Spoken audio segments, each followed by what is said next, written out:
ئازیزان سڵاو خۆشحاڵین لە بەرنامەیەکتری ڕاڤە بە دیدارتان شاد دەبین.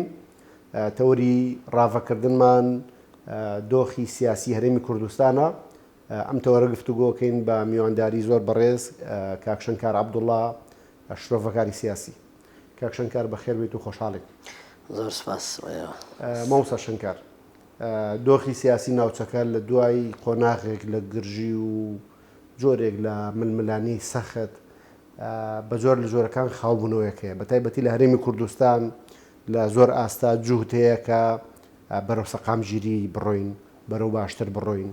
و ئەو دۆخە قەیراناویە تاقەت پڕۆکێنانەی هەبوو تیان پەڕێنین. بە تایبەتی ئەگەر سیر بکەین حکوومەت هەرێمی کوردستان جوهدێکی باشەکە لەوەی کە لە ناوخۆی ماڵی کوردیە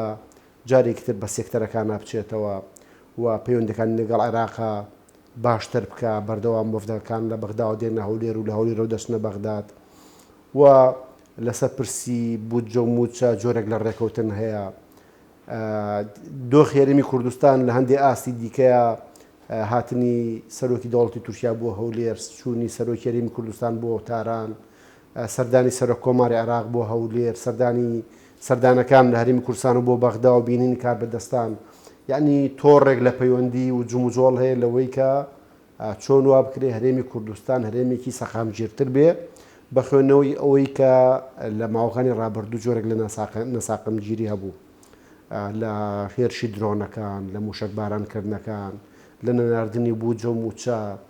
لە ئیشکالێتە جیاوازەکان، لەو تەسریحە ئیعلامی و تەسعیدا ئیعلامیانەی کە هەبوو. خوێندنەوەی جەنابەت بۆ ئەم دۆخە تازەیە یان هەست بە سەرهەڵدانی دۆخێکی تازاکەی لەوەی کە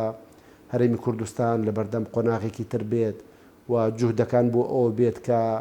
هەرێمێکی ئارامترمان هەبێ؟ بەڵێ سپاس. دیارە پرسیارەکەت زۆر گشتگیر بوو، کرێ لە چەند ڕوانگە و ڕەهەندەوە خوێندنەوەی بۆ بکرێ، بەڵام بەر لە هەر شتێ من ئەمەوێ قسەیە بکەم کە ئێستا زانستی نوێ زۆر جار تەئکید دەکەن جەخت لەوە کاتەوە کە گرنگترین وەبەرهێنان لە دنیا وەبەرهێنانە لە ئاستی پەیوەندیە، کۆنتاکت دروستکردن جۆرێک لە پەیوەندی. دیارە پەیوەندی فراوانەوە، ئێمە زیاتر لێرە بە مانای پەیوەندی سیاسی و دیپلۆماسی ئەوانە بەکارێنین،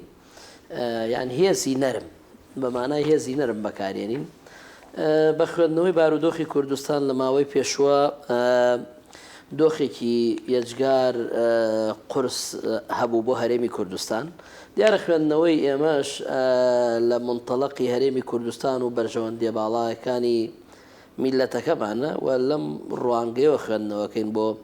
بارودۆخەکە. بۆیە هەر شتێک لە دەرەوەی ئەمە بێ بۆ ئێمە ڕەنگە جێی بایەخێکی گەورە نەبێ، بەڵام بایەخە ئەساسیەکەی ئێمە ئەوەیە کە چۆن هەرێمی کوردستان، قوارەی هەرێمی کوردستان قوارەیەکی دەستوری و بەهێزە، چۆن بیپارێزین، چۆن بەهێزتری کەین، چۆن پاشەکشەنەکە. لەبەرەوە لەم ڕوانگەوەی خوێندنەوەکە ئێمە بۆیە لە ماوەی پێشوا جۆرێک لە گەمارۆ هەبوو، خۆت باست کرد، گەمارۆ هەبوو، جۆرێک لە فشاری جۆرا و جۆر هەبوو لە ڕێگەی دادگای فیدراڵیەوە، لە ڕێگەی درۆنەکانی ئێرانەوە، لە ڕێگەی درۆنی میلیشیاکانەوە، لە ڕێگەی ئەو هەموو هێرشانەی کە هەبوون. یعنی هەستە کرد جۆرێک لە حەسڕکردن بەرنامەیەک پیلانێک هەیە بۆ لە دژی هەرێمی کوردستان و قوارەی هەرێمی کوردستان. و زۆر جار هەندێک لە خەڵک ئەوانەی کە زۆر جار هەر بە نەیاری تەنانەت هەرێمی کوردستانیش داهێنرێن، نقڵانەیەوان لێە کە هەرێمی تر لە لێواری لە ناوچوونایەوە کۆتاییەت حکوومەتی عێراق بە تەواوەتی دەسەگرێتەوە بەسەر هەموو شتێکە و جۆرێک یعنی ئەوەی کە هەیە بە ناوی هەرێمی کوردستان نامێنێت. بەڵام خۆشبەختانە ئەو خەونانە بە دینە هاتن و ئەو پیلانانە تا ڕادێکی باش پوچەڵ کرایەوە، ئەویش بە جۆرێک لە حکمت لە سەرکردایەتی سیاسی کورد سەرڕای هەموو ڕەخنە و سەرنجەکان لە سەریان، بەڵام تا ڕادەیەکی باش توانیان ئەو دۆخە هێورکەنەوە و ڕاگرن و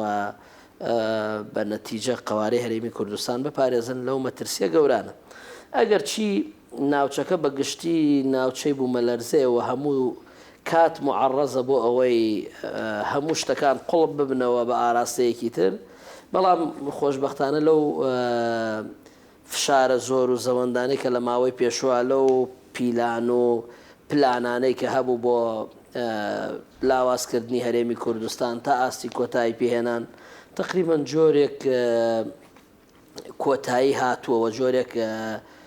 یان ما بڵێن لاواز بووە گەشتۆ تا ئاستێکە شایەنی دڵڕاوکیەکی زۆر نییە ئەگەر چی بەردەوام تۆ ئەبێ ئەم پیلانانە بەکەم نەگیرێت و بەردەوام بەرنامە هەبێ بەدیل هەبێ بۆ هەڵۆشانەوەی ئەم پیلانانە بۆیە لە ئێستا جۆرێک لە پەیوەندی لە نێوان عێراق و پەیوەندیەکی تا ڕادەیەک باش و سەمیم لە نێوان هەرێمی کوردستان و عێراقەیە سەرڕای گرژی و جۆرێک لە ناکۆکی و حتا نەناردنی بووجە و موچە و هەندێک مراوەغات بەڵام بە کۆی گشتی دۆخەکە لە مەترسێکی گەورە دەرچووە یعنی مەبەستم هەرێمی کوردستانە لە مەترسێکی گەورە دەرچووە و ئێستا تقریبا هەنگاو بە ئاراستەی باشترە نیە و خۆشتان ئاگادارن لەو پەیوەندیە دیبلۆماسیانەی کە لە ماوەی ڕابردوودا هەر لە ڕۆشتنی سەرۆک وەزیران کاک مەسرور بۆ ئەمریکا دواتر ڕۆشتنی کاک نێچیر بۆ بەغدا و دواتر هاتنی ئەردۆگان بۆ بەغدا و هەولێر و تەنانەت ڕۆشتنی کاک نێچیر بۆ تاران و هەروەها هاتنی دکتۆر لەتیف ڕەشید بۆ هەولێر و هەموو ئەوانە کۆمەڵە حەڵەقەی بە یەکۆگرێدراون کە کارتێکەر و کاریگەرن لەسەر ناوچەکەەوە بە تایبەتی لەسەر هەرێمی کوردستان لە هەموو ئەوانە بە خوێندنەوەی ئەو بارودۆخە سەکەی ئەگەینە ئەو نەتیجەی کە هەرێمی کوردستان ئەم جارش تقریبا لە پیلانێکی قورس نەجاتی بوو یعنی بە هیوامەوەی سەرکردایەتی سیاسی کورد و بە حکمت و تەبایی زیاتر کە بەداخەوە بەشێکی ئەو پیلانانە بەهۆی ناکۆکی ناوخۆیەوە بوو بەهۆی تەبایی و یەکڕیزیەوە بتوانن زیاتر بەر بەو پیلانانە بگن و هەوڵی پێشخستن و گەشەپێدانی گەورەتری هەرێمی کوردستان من کاک شنکار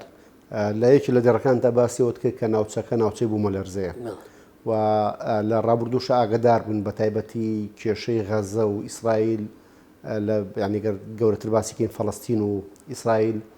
کێشێکی قۆڵ بووە کاریگەری زۆری لەسەر ڕووداوەکانی ناوچەکە کرد و قەیرانی ئەمنی و عسکەری زۆری هێنە ناوچەکەەوە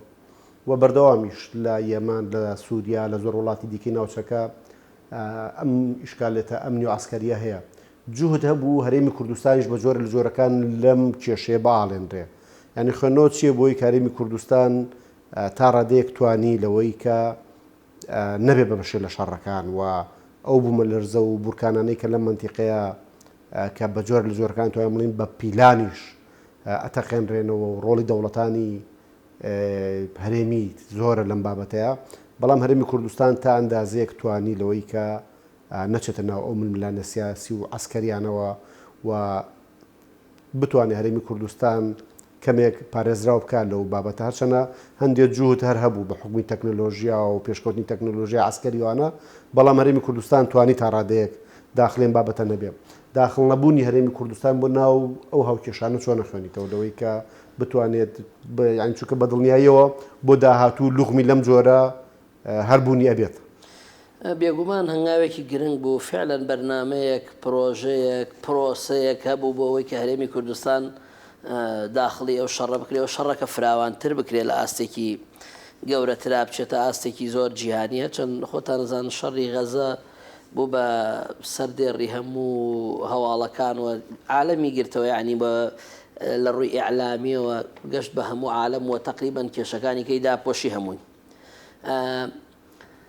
ئەمە کێشەیەکی گەورە بووە هەندێک لایەن تەنانەت هەندێک دەوڵەتی ئیقلیمی ویستیان هەرێمی کوردستان پەرکێشی ئەو شەڕە بکەن وەکو ناوچەیەکی ئارام لە مەنتیقەکە هەرێمی کوردستان ئێستا هەمووان نەزانن کێکێکە لە چال لەگەڵ لەوەی کە بەشێکە لە عێراق لە ناو عێراقایە بەڵام بەوکو ناوچەیەکی ئارام سەیرەکرێت لە هەموو لایەکەوە توانیوێتی تا ڕادەیەک جۆرێک لە ئارامی دروست بێت کە تەنانەت قونسوڵخانە و هێزە بیانیەکان هەز بە ئەمن و ئەمان یان جۆرێک مطمئینی بکەن لەم ناوێ بێگومان خۆتان ئاگادارن لە ماوەی پێشوە هێرشکرایە سەرماڵی و بەرهێن پێشڕەو دزەی و دیار بوو بە بەرنمەیەکی زۆر تایبەت و بەڵام ئەوانە لە بەڕاستی لێت ناشارم و حکمەتی سەرکردایەتی سیاسی کورد لەم دۆخە کاری خۆی کردووە توانی بە باشی ڕوبەڕووی ئەم بابەتە بێتەوە بە زەربەیەکی گەورەش بەسەر ئێران نابشکێنێتەوە. وەوە خۆتان ئاگادارن ئەمریکیەکان بە شێوەیەکی باشات نەسەرخەت و ئەوەی جێگەی دڵخۆشیە ئێستا ئەمریکا لەوە گەشتووە کە بەشێکی زۆری ئەو فشارانەی لە هەرێمی کوردستانەکرێ بەهۆی تەوبوونی تەواجودیان بوونی هێزە ئەمریکەکانە لەم ناوچەیە. بۆیە کەوایە پێش هەموو کەس پێویستە ئەمریکیەکان پشتگیری ئەم قوارەوە ئەمنیەتی ئەم قوارە لە ئەستۆ بگرن، چونکە بەشێکی زۆری ئەو ئیشانەی لە دژیا بەشێکی زۆری ئەو فشارانی لە هەرێمی کوردستانەکرێ بەهۆی بوونی ئەمریکیەکانەوە. ئەمریکیەکانیش لەوە تێگەشتون کە گرنگی هەرێمی کوردستان بۆ ئەوان بەڕادەیەکە کە لەم دوایە خۆتان ناگادار بوون کۆمەڵێک کۆنگرێسمان نامەیان بۆ بایدن ناردووە بۆی کە سەپۆرتی هەرێمی کوردستان بکرێت و حتا فشارێکی گەوریان خستە سەر سوودانی کە کێشەکان لەگەڵ هەرێم چارەسەرکە ئەوسا پێشوازی لێ بکرێت. ئێوە خۆتان ناگادان لەو فترە زەمەنیا دوو موچە بەسەریەکەوە هات جۆرێک لە تەبایی هەبوو. هەرچەند ئەوەندەی من ئاگادارم وەکو شەخص سوودانی کەسێکی معقولە و دەوڵەتمەدارە فعلەن ئەوێ کێشەکان لەگەڵ هەرێمی کوردستان چارەسەر کات. بەڵام ئێوە خۆتان نەزانن سوودانیش بۆ خۆی لە ناو ماکینەیەکی گەورەی هێزگەلێکی جیاوازن کە بەشێکیان گرێ دراون بە وڵاتانی دەرەوە و ئەمانە کاریگەری گەورەیان لەسەریە. بۆیە زۆر جار سوودانیش وەکو شەخص ناتوانێت هەندێشتکە. بەڵام لەگەڵ ئەوە تا ئێستا و تا ئەم کاتە یعنی شخصێکی مولاییم و هەماهەنگە لەگەڵ هەرێمی کوردستانە. ئەمە هەنگاوێکی باشە. وەکو وتیشم فشاری ئەمریکیەکان بەڕاستی لە ماوەی پێشوە خۆتانە من خۆمێکێ بووم لەوانەی زۆر ڕەخنە و سەرنجم لەسەر ئەمریکیەکان هەبووە بەرامبەر بە هەرێمی کوردستانیان بێباکییان بێ مبالاتیان بەرامبەر بە هەرێمی کوردستان. بەڵام بەم دوایانە بە شێوەیەکی باشات نەسەرخەت و توانیان بەر بە هەندێک لەو پیلانانە بگرن و ئەوە هەنگاوێکی گرنگ بوو تەنانەت تا بڕیارەکانی دادگای فیدراڵی شعنی بەم دوایە و ئەوەی کە مەسایلی بەیان نامەکەی مەکتەبی سیاسی پارتی کە باسی لەوە کرد بەشداری هەڵبژاردن ناکەن، پیلانێکی پێشوەختە هەیە بۆ دیزاینکردنی هەڵبژاردن و پێگەی هێزەکان و ئەوانە لەوەش ئەمریکیەکان ڕۆڵێکی گەورەیان هەبوو. ئەگەر ئاگادار بن خۆتان لە ماوەی پێشوە هەریەکە لە نەتەوەیە گرتووەکان و باڵێزی ئەمریکا بڵێن پلاسخارت و ڕۆمانسکی هەردووکیان چوونەتە لای سەرۆکی دادگای فیدراڵی و دوای ئەوەش تەقریبەن یعنی ئەو بڕیاری ڕاگررتنی ڕێو شوێنەکانی کۆمسیۆندرا. بۆیە بەوەش تقریبان هەستەکرێ ینی جۆرێک لە پیلان هەبوو بێەوە ئەو پیلانە وەستێنرابیانی. کاکشنکار سەرباری ئەو دۆخە سیاسی و ئەمنی کە باسمان کرد، ینی زۆر جار گۆشەی دیکە دۆزرێتەوە بۆی کە هەرێمی کوردستان زیاد لە بوارێک قەیرانی هەبێت. بۆ نمونە لە پاڵ ئەو قەیرانە سیاسی و عسکەری و ئەمنیانەی کە بۆی دروستکرا بوو بۆ لە پاڵەوەی کە جەنابەت باست کە محکەمەی بەناو دادگای باڵای فیدراڵی عێراق کۆمەڵی ئیشکالی بۆ هەرێمی کوردستان دەرکرده بوو. بۆ نمونە پرسی بوجە و موچە و پرسە داراییەکان لەگەڵ هەرێمی کوردستان ینی بەردەوام حکوومەت عێراقی لەم بوارە ئیشکال بۆ هەرێمی کوردستان دروستەکە و کە ڕەنگە زۆر جاریش ئەو سیاسەتە سیاسەتێکی هەرێمیش بێنەکەرەوەی کە حکوومەت عێراقی پێی هەستێ. حتا ئەم بابەتە زۆر جار شۆڕەکرێتەوە بۆ شتی زۆر تافهیش ئەرەوەی کە بۆ نمونە لە ناوەڕاست و باشوور عێراق گەنمی جووتیاران وەرەگیرێ بەبێ هیچ دیاریکردنی بڕێک، بەڵام بۆ هەرێمی کوردستان ئاماژاکرێ بۆی کە ئێمە ئەوەندە بڕیت 1000 تەنە لە جووتیاران هەرێمی کوردستان وەرەگرین لە کاتێک ئازانین کە ئێمە لە ڕووی کشتتوکاڵیەوە هەرێمی کوردستان ئیمکانی بەرهمێنانی باشی هەیە بە تایبەتی لە بواری دانەوەڵەیە. یعنی خوێنەوت بۆ چییە کە ئیشکالەتەکان قەیرانەکان بۆ هەرێمی کوردستان فرە ڕەهەندن. بێگومان شتێکەیە پێویستە هەمومان لێی تێبگەین بەداخەوە کەمترین کەس لێی تێگەشتووە ئەوی شەوەیە کە ئێمە ئەڵێن حکوومەتی فیدراڵی ناڵێن حکوومەتی مەرکەزی. تێگەشتی کە ئەڵێن حکوومەتی فیدراڵی ئەمە ئیتر یعنی جۆرێک لە دابەشکردنی دەسەڵات هەیە بەڵام بەشێکی سەرکردایەتی سیاسی کورد و بە تایبەتی ئۆپۆزیسیۆن وا تێگەشتون کە لە فیدراڵی وەکو مرکزیەتێکی تون تێگەشتون لە کاتێکا بەو شێوە نییە. ئیشکالی گەورەی لەوایە کە دابەشکردنی دەسەڵاتەکان بەشێکی زۆری ئەم بە تایبەتی نوێنەرانی کورد لەمە تێنەگەشتون کە فیدراڵێت واتە دابشکردنی دەسەڵات دابشکردنی سەروەت و سامان فیدراڵێت ئەگەر دابشکردنی دەسەڵات نەبێ و دابشکردنی سەروەت و سامان نەبێ ئەی چییە؟ یعنی ئەمە مشکلێکی گەورەیە کە تا ئێستا خەڵکی ئەمە لەمە تێنەگەشتووە وا هەمیشە بۆیە شەرعێت بە بەشێکی زۆری ئۆپۆزیسیۆن شەرعێت بە هەموو ئەو کارانە دەن کە عێراقی کابرامە بە هەرێمی کوردستان تەنانەت موچە بۆ نمونە عێراق خۆی دابەشی کە نازانم زۆر شتیکە کە بگا بەوەی کە عێراق دەستێوەردان کە لە کاتێکەوە نییە دەسەڵاتە فیدراڵیەکان ئەی دەسەڵاتی هەرێم چییە؟ ئەی هەرێمەکان ڕۆڵیان چیە لەو دەوڵەتە چۆنە بێ بڕیارێک بدرێ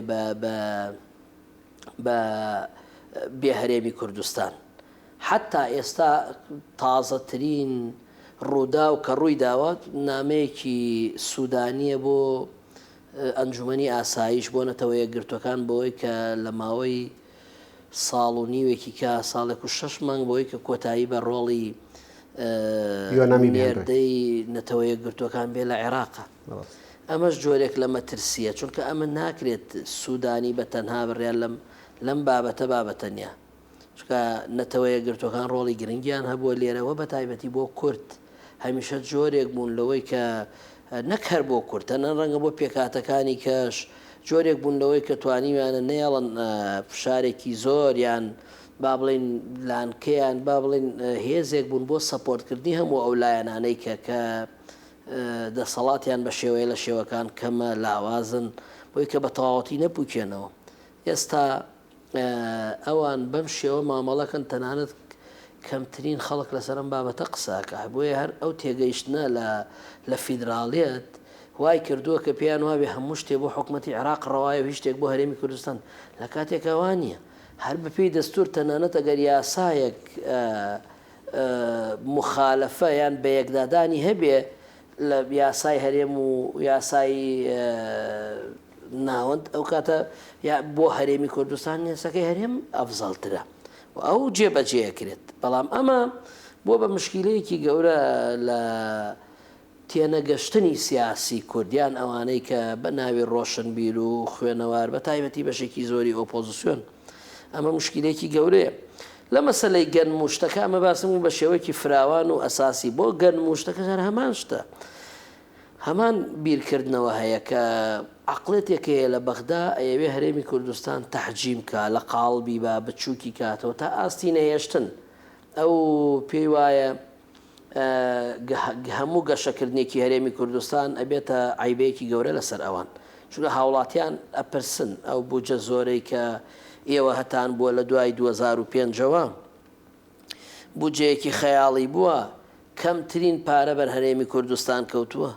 باشەوە هەرێمی کوردستانەوە ئاوەدانی هەرێمی کوردستان ئێوە چیتان کردووە بۆیە بەردەوام سیاسیەکانی عێراق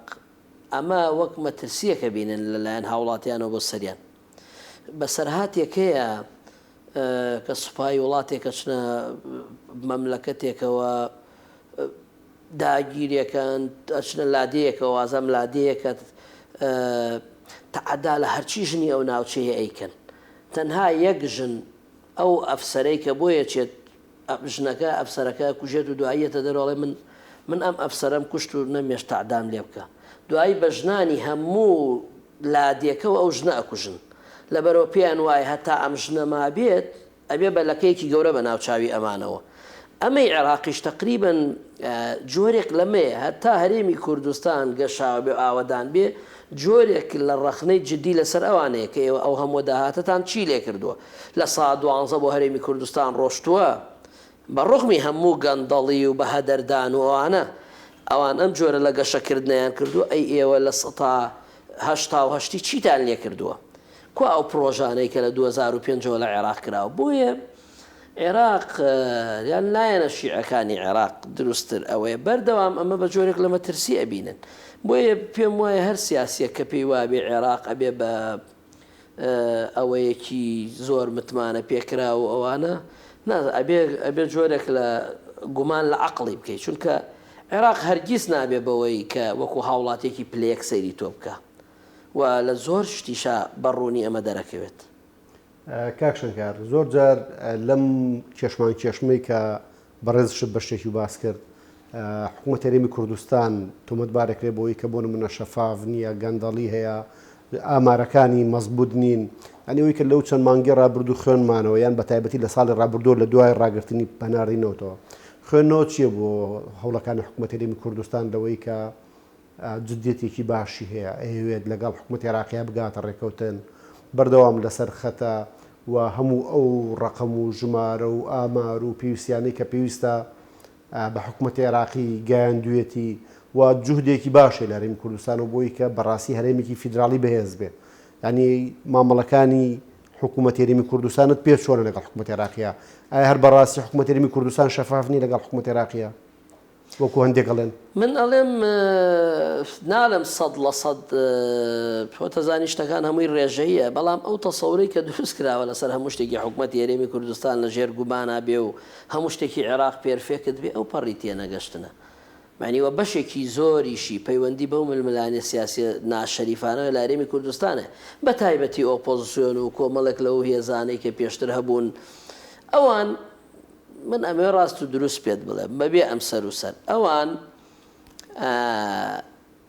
بوونی پارتی دیموکراتی کوردستان بەردەوام بە مەترسی گەورە بە بربەستی گەورە بینن لە بەردەم خۆیانە پێیان وایە تا ئەم هێزە مابێ ئەوان ناتوانن دەسەڵات بگرن شەڕەکە شەڕی دەسەڵاتە شەڕی هیچ کەسێنی ئاسڵ شەڕی خەڵک نییە شەڕەکە بابەتەکە هەمووی شەڕی دەسەڵاتە مەبەستم لە ئۆپۆزیسیۆنی کوردیە بەرامبەر بە حکوومەتی هەرێم و بزات بەرامبەر بە پارتی وان پێیان وایە حکوومەتی هەرێم یعنی پارتی کە ئەمە تێگەشتنێکی زۆر کارە سادبارە یعنی زۆر هەژارانەیە شایانی بەزەی پێهاتنەوەیە حکوومەتی هەرێم یعنی پارتی نییە ئەگەر یە ڕۆژە پارتی ئەوەندە لاواز بێ بە ئۆپۆزیسیۆن و هێزگەلێکی کەوێ بەڵام حکوومەتی هەرێم حکوومەتی ئەم میلەتەیە وەکو چۆن زۆر جار نیشتیمان و دەسەڵات لە یەک جیا ناکەنەوە ئەمان تەنانەت حکوومەت و حزبیشان لە یەک جیا ناکەنەوە ڕاستە ئەم حکوومەتە پێکێنەری ئەساسی پارتیە بەڵام مانایوان ئێمە مڵکی پارتی بێ هەتا قیامەت بۆیەوە بوونی ئەم حکوومەتە زۆر زۆر گرنگە ئێمە لە ماوەی پێشوە ئەگەر ئاگادار بین لە 16 ئۆکتۆبرەوە کە کەرکووک ڕادەسی لایەنە شیعەکان کرا ئێستا تەنانەت هێزە کوردیەکان تەنانەت حەتا یەکێتی نیشتیمانی کوردستانیش کە زۆر بەحساب بینی خۆشە لەگەڵ لایەنە شیعەکانوانە تەنانەت لە بۆنەکانە زۆر جار ناتوانن بە ئاشکرا بۆنەی نەورۆزکەنەوە هەتا یادی حزبەکەیان بکەنەوە لەبەرەوە ئەم هێزانە بەڕاستی شایانی بەزەی پێهاتنەوەن ئەگەر حکوومەتی هەرێم نەمێنێ ئەگەر هەرێمی کوردستان نەمێنێ ئەمانە ململانێ لەکوێ ئەکەن یعنی با پێمان بڵێن ئەو پەرلەمان چەر لەو پەرلەوە کە بەشێکیان پەرلەمانتار بوون چەندیان توانیان بڵێن کوا داهاتی حەشدی شعبی کوا ئەو پارەی بۆ حەشدی شعبی سەرفەکرێت کوا لیستی ناوی حەشدی شعبی کوا ئەو پارە خەیاڵی ساڵانە لە بوجا بۆ حەشدی شعبی سەرفەکرێت چۆن سەرفەکرێت ئێوە پێیانەدەن بە چ شێوەیە خەرجەکرێت ئێ باشە تۆ بۆچی دەرزیە لە چاوی حکوومەتی هەرێما بینی بەڵام سوژنێ لە چاوی حکوومەتی عێراقا نابینی و ئەی بپێشیتەوە ئەو عیبێکی زۆر زۆر گەورەیەوە ماوەی پێشوش بەشێکی زۆریان خۆشببختانە بۆ هەموو خەڵک دەرکەوت کە ئەمانە خەڵکانێکن یاری بە عاتیفای خەڵکەکە نەگینە هیچ ئەسڵ و ئەساسی نییە من ناڵێم ناشەفافێت نییە لە کوردستان و لە ئەمریکاشان ناشەفافێت هەیە لە هەموو شوێنێکە هەیە ناڵێم گەندەڵی نییە بەڵام ئەو گەندەڵی لە عێراقی لە چاوەی لە هەرێمی کوردستانە هەیە زۆر زۆر زیاترە ئەی خێرە تۆ ئەوەکەی بە فریشتە و ئەمەکەی بە شەیتان یان هەر تەنها ململانەیەکی سیاسی سەخیفانەیە یعنی بەم شێوە مامەڵاکەی ململانەی سیاسی ئەبێ لە ئاستێکی بەرزابێ خەڵکی سیاسی ئەبێ خەڵکانێکی ڕاقی بن مشکلەی گەورەی سیاسیەکانی ئێمە ئەوەیە کە لە سیاست تێنەگەشتون بەشێکی زۆریان تەنانەت لەوە تێنەگەشتون کە شخصێتی سیاسی کەسایەتی سیاسی ئەبێت چۆن بێت ئەمانە خەڵکانێکی حرمەتم وتم زۆر زۆر بازاڕی و ئەوەن یعنی بە ئاستێک دابەزیون کە ئینسان زۆر جار سەیرانەکە بەزەی بە سیاست هاتۆ لە وڵاتە چۆن سیاست ڕەزیل کراوە سیاست کایەیەکی ڕاقیە لە دنیا هەموو کەس ناتوانێت سیاسی بێ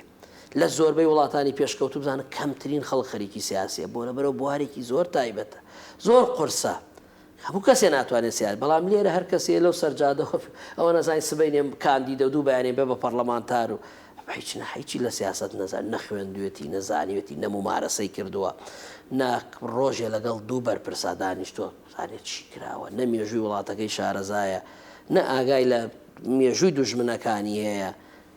بەمە هەرەوە دەرەچێت ینی ئەوە کرێکە ململانەی سیاسی بینی کە بە شێوەیەک هەزیل بووە ئەمڕۆ قسەیەکەکەن بەیانی قسەیەکی ترەکەن دوو بەیانی قسەیەکی کەکەن ئەمڕۆ لەن بابم شێوە مامەڵە لەگەڵ عێراقاکەین کەواکەن دوایە لە نە لەم لاوێکەوە بڕوو بیانووی کە هێنەوە بۆیە ئەمانە هەمووی دەلالەتی شکستی گوتاری ئەم هێزانەیە کە ئەیانەوێ ململانێ بکەن و ئەمانە دیت ڕوونیشەکەن ئەوانە بە هیچ شێوە ململانیان پێ ناکرێت ئەوان پیان وایە تەنانەت گەشتونەتە ئاستێت تیاچوونی هەرێمی کوردستانیش بەلایەن شتێکی ئاسایی بێ فی سەبیلی ئەوەی پارتی بکەوێ بەڵام لەم تەسەورەیانە زۆر هەڵن چونکە ئەوان لە شەستەکانەوە گرەو لەسەر ململانی ناوخۆی پارتیەکەن و لەسەر باڵباڵێن ناو پارتیاکەن و بەڵام ئەوە تا ئێستا شتێکی نییەوە پارتی لە هەموو هێزەکانی کار باڵا دەستر و بەهێزترە لە هەموو ڕوانگەکانەوە بۆیە ئەممانە ئەبێ بە گوتاری سیاسی خۆیان نابچنەوە وە تێبگەن لە چ گێژاویەکان ئەگینە هەتا ماون مەسیریان لەمەی ئێستا باشتر نابێت کاکشنکار بەرەو کۆتایی بەرنامەکە ڕۆم پێم خۆش لێ دوو خولەکە ئەمەی کە باسیەکەی سەبارەت بۆی کە ئەوان تا ئاستی خستنی هەرێمی کوردستانی شاتوون ینی هەز ناکەیت جۆرێک لە تێکەڵبوونی شەبووە لەوەی کە بەشی لەم هێزانەکە بێ بڵین بەناو ئۆپۆزیسیۆن ینی تا ئاستیەوە هاتوون کە لە نێوان هەرێمی کوردستان حکوومەتی عێراقیە ئەوان لە یانگری حکوومەتی عێراقیەکەن ینی لە پرسی موچەیە لە پرسی بودجەیە لە پرسی سەروەری و سیادی هەرێمی کوردستانە ینی زۆرجار بە ئاشکرا پشتیوانی حکوومەتی عێراقیەکەن نایشارنەوە خۆیان زۆر بە هیچ شتێک نییە تا ئەمە نهێنێک نییە ئاشکرایکەین نایشارنەوە بەڕاستی بەداخەوە ئەوە کارەساتە لە گوتاری ئەو هێزە سیاسیانە خاوەنی گوتار نین و ململانەی سیاسی بە ئاستی ڕقەکەن پێشتر وتم ململانەی سیاسی ئەبێ ململانەیەکی ڕاقی بێت بێ سیاست مەدار خەڵکێکی ڕاقی بێ بەداخەوە ئەوان زۆر بازاڕیانە زۆر نەشارەزایانە حتا زۆر جاربوون بە داشی دەستی دوژمن یعنی چۆنی بێ بۆ شێوە ئاراستەیان کە و بەشێکی زۆر لەوانە گومانی زۆریان لەسەرە کە لە دەرەوە سەپۆرت بکرێن لەلایەن دەوڵەتگەلێکەوە کە دژی قوارەی هەرێمی کوردستان حتا لە نەشیعەکانەوە ئەگینا ناکرێ ینی ئینسان ئەوەندە ڕقی لە حکومەتەکەی خۆی بێ ئەوەندە ڕقی لە حتا ئەو خاک و ئاوا بێ کە خۆتی لەسەر وێوە ئاگادار نەماوەی پێشوە چەند پەرلەمانتار هەبوو هەموو ڕۆژیان و تێر شەکرێتە سەر بیرە نەوتەکان سنوورەکانە گیرێ عێراقیە زەیێنێ بەم شێوەیە جۆرێک دڵە ڕاوکیان دروست کرد بوو کەس نەحەوێتەوە بە نەتیجەشەوە ئەوان زۆربیان کۆتاییان هات لە پەرلەمان و هەرێمی کوردستان تا ڕادێکی باشە بە پێوەستاوە ناڵین ئیشکال نییە کێشە نییە گەندەڵی نییە بەڵام ئەو هێزەی کەیت ئەتەوێت تۆ ئاواتە خوازی ئەو هێزەی کە بێت و جێگەی ئەمانی کە بگرێت و ئەوانە کێن ئێستا هەر هیچ نەبێ ئەتوانی ململانەی سیاسی بکەی بەو هەموو ناشەریفیەشتەوە بەڵام عادەیە ئێستا بڕۆن لە کەرکووک ململانەی سیاسی بکەن هەر بچووکترین شەوە کەرکووک ناسنامەی کوردستانی بڕۆن هەر لە کەرکووکا کە جۆرێک بە شێوەیە لە شێوەکان داگیر کراوە بزان چۆن نتوان ململانەی سیاسی بکەن ئەمانە بەڕاستی وەک گوتم خەلەلی گەورەیان هەیە ئەوە پێویستە بەهۆش بێنەوە کە خەریکی چین دوای چی کەوتون و ئەم گوتارە ژەنەتەوەیی ئەوان هەڵیان گرتووە نەتیجەی نابێەوە پێش ئەوانیش خەڵکانی کەش هەبوون نەتیجەی نەبووە و کۆتایی هاتووە بۆیە وا باشترە بۆ خۆیان و بۆ مێژووی خۆیان بە شێوەیەکی جوان بچنە مێژووە ئێمە لاریبان لەوە نیە ململانی سیاسی شتێکی زۆر تەبیعیەوە ململانی بکە لەگەڵ حکوومەتی هێرێم لەگەڵ لایەنە سیاسەکانی هێرێم تا ئاستێکی زۆر بەڵام با نەگاتە ئاستێک کە دەستی دوژمن بێنیتە ناوە ئەوە مشکلە گەورەکەی کاکشنکار عەبدوڵڵا شۆڤەکاری سیاسی سواز بە ئامادەبوونت لە بەرنامەی ڕافە سپاس